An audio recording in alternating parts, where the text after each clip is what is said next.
Di suatu hari di negeri Kopat Syariah, ada seorang raja yang bernama Raja Indra Bungsu yang adil dan bijaksana. Ia ingin sekali mempunyai seorang anak. Maka dari itu, ia berdoa kepada Allah untuk diberi keturunan dan ia pun bersedekah kepada para fakir miskin. Berkat doa dan sedekah tersebut, istrinya Putri Siti Kendi hamil dan melahirkan putra kembar.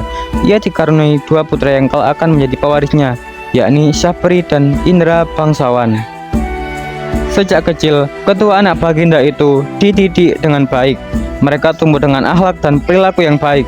Saat usia mereka telah mencapai 17 tahun, Raja menetapkan bahwa pewaris tahta harus berhasil mendapatkan buluh perindu. Lantas, dua putra tersebut pun mulai perjalanan dengan tujuan mencari buluh perindu. Dalam perjalanan, mereka selalu bersama.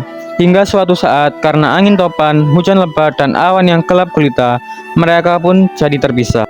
Syahperi berjalan dan terus berjalan hingga ia menemukan suatu taman dan sebuah mahligai.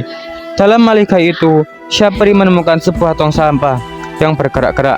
Ia pun menghampiri tong tersebut. Betapa kagetnya Syahperi karena dia mendapati putri yang sedang bersembunyi. Setelah keluar dari tong, sang putri bercerita dia sembunyi oleh ayahnya untuk menghindari serangan raksasa Garuda yang telah meluluh latahkan kerajaan mereka. Tak lama kemudian, raksasa Garuda datang hendak membunuh sang putri. Syahperi menyelamatkan sang putri dan bertarung melawan raksasa Garuda. Setelah kejadian itu, Syahperi kemudian menikahi Putri Ratnasari dengan disaksikan oleh dayang-dayang sang putri.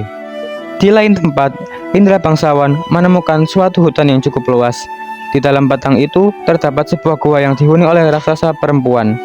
Indra Bangsawan bertemu dengan raksasa perempuan dan dijadikanlah ia raksasa perempuan itu sebagai neneknya.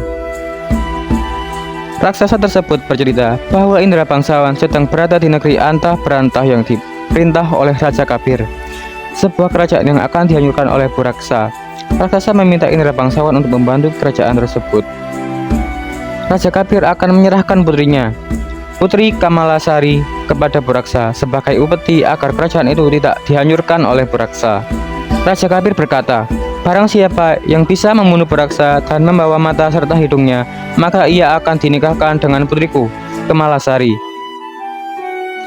Indra Bangsawan pun bergegas untuk mengejar dan mencari Buraksa. Dengan kepandaiannya, Indra Bangsawan berhasil menemukan dan mengalahkan Buraksa.